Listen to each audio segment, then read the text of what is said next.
Messieurs les coordonnateurs, coordonnatrices départementaux, Mesdames, Messieurs les représentants des partis politiques, des organisations de la société civile, des organisations de base, Mesdames, Messieurs les représentants de la presse parlée, écrite, télévisée et en ligne, Mesdames, Messieurs les représentants des filiales d'outre-mer, membres actifs, adhérents, sympathisants de Grenops dans les 10 départements géographiques du pays, distingués invités, peuple haïtien. Après plusieurs jours, plusieurs semaines, plusieurs mois de discussions constantes, de vifs débats portés sur des sujets d'intérêt national public, nous sommes arrivés à fonder le 10 octobre 2021 une structure politique dénommée Groupe de réflexion sociale et politique pour une nouvelle Haïti, Grenops. La tâche a été ardue et difficile, en ce sens qu'il fallait beaucoup de concessions, de retenues, d'abnégation, de compromis dans des rencontres teintées de désaccords, de malentendus, de débats houleux, tenant compte des différents points de vue exprimés dans le respect mutuel des uns et la compréhension des autres. Le secrétariat exécutif central de Grenops a l'honneur de présenter ce matin à la nation haïtienne, aux directeurs d'opinion, aux organisations de la société civile, aux partis politiques frères, à tous les secteurs organisés de la vie nationale, à la communauté internationale, ce nouveau bébé qui, avec sa vision, son idéologie, sa philosophie, ses conceptions, sa doctrine, vient de prendre place sur l'échiquier politique,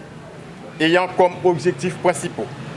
de travailler à l'amélioration des conditions de vie matérielle de la population en général,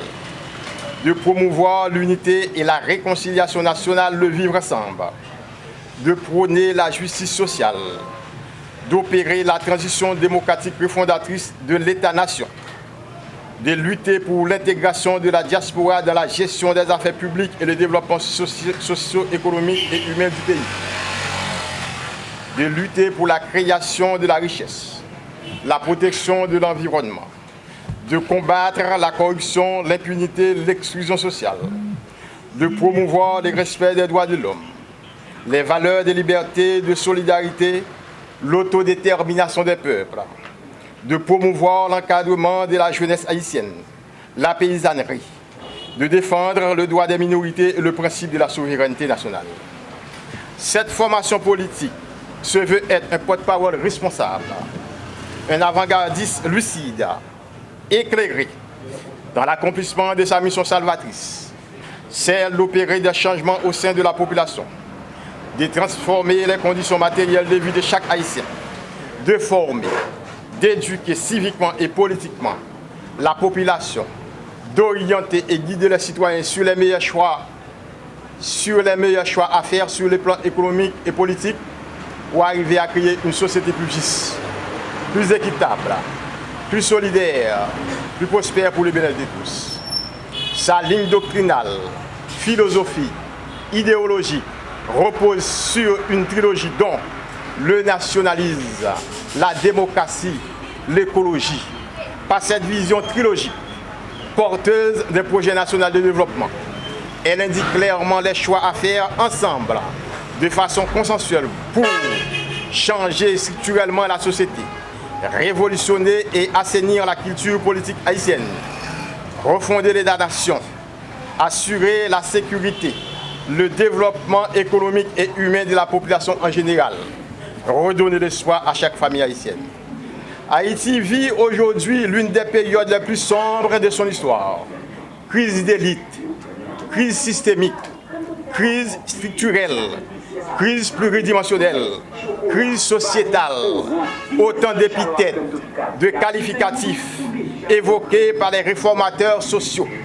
les analystes, les politiques, les directeurs d'opinion, les observateurs avisés, pour décrire, présenter la situation sombre, alarmante, désastreuse, désespérante, abjecte, humiliante, à laquelle fait face Haïti à l'heure actuelle. Cependant,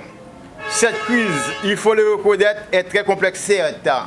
mais elle n'est pas ni une fatalité, ni une aporie. Nous pouvons ensemble, dans un sursaut national collectif, le dépassement de soi, redonner l'espoir à des centaines de milliers d'Haïtiens qui vivent dans le désarroi. Hier, vilipendés et isolés, aujourd'hui en proie à toutes les critiques acerbes. Les Haïtiens et les Haïtiennes de toutes les couches sociales, de tous les secteurs d'activité, de tous les coins et recoins du pays ainsi que de la diaspora, ont pour obligation de se montrer à la hauteur du grand sacrifice qu'avaient consenti nos héros de l'indépendance. Pour ce faire, il importe de chercher à comprendre et à solutionner ensemble les causes profondes de nos malheurs, qui sont surtout d'ordre structurel. Parmi ces causes, il faut retenir principalement l'inadéquation et la défaillance de toutes les institutions fondatrices de la société haïtienne. La famille, l'État, la religion, la législation, la propriété, l'école, les institutions économiques, etc., jointes à la mauvaise gestion du territoire et de la population, au contentieux historique, à la mauvaise gouvernance et à notre attitude réfractaire au changement dans un contexte dominé par les nouvelles technologies de l'information et de la communication. En outre, la création d'un État prédateur, depuis l'assassinat du fondateur de la nation du 17 octobre 1806, par une élite économique, financière, intellectuelle, accapareuse, jouisseuse, insouciante du bien-être de la population, a freiné tout effort de mettre en place un projet national de développement où les besoins essentiels de la population seront exprimés, c'est-à-dire les structures de base de développement économique telles que une éducation de qualité, des logements sociaux, des voies routières et communicationnelles, des centres de santé, des hôpitaux, des micro-entreprises, la construction des universités, la relance et la promotion de la production nationale, la mise en place des banques d'intrants agricoles, le sport, la création d'emplois, l'énergie, etc. Les élites haïtiennes,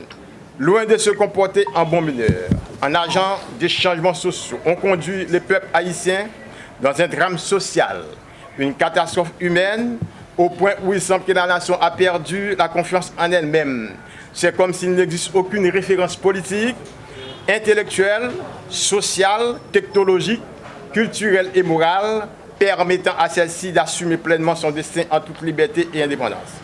Le GRENOPS, fidèle à ses objectifs, lance un vibrant appel à tous les secteurs sociaux, économiques, culturels, politiques pour un grand compromis historique en vue d'aboutir à une solution durable et viable à la crise haïtienne. Haïtiens, haïtiennes, ce sont nos querelles de chapelle, nos divisions, nos luttes fratricides arides, le chien mange chien qui caractérise toute notre trajectoire politique comme peuple. Bannissons la haine, la vengeance, le sentiment vindicatif dans nos discours et actions politiques. Réconcilions-nous les uns avec les autres. Faisons des choix lucides, éclairés, pour des lendemains meilleurs. Soyons à la hauteur des défis de toutes sortes qui nous attendent pour le sauvetage national et le salut matériel salvateur du peuple haïtien. Vive l'unité et la réconciliation nationale, le vivre ensemble. Vive la justice sociale, vive la démocratie, le progrès et le développement socio-économique.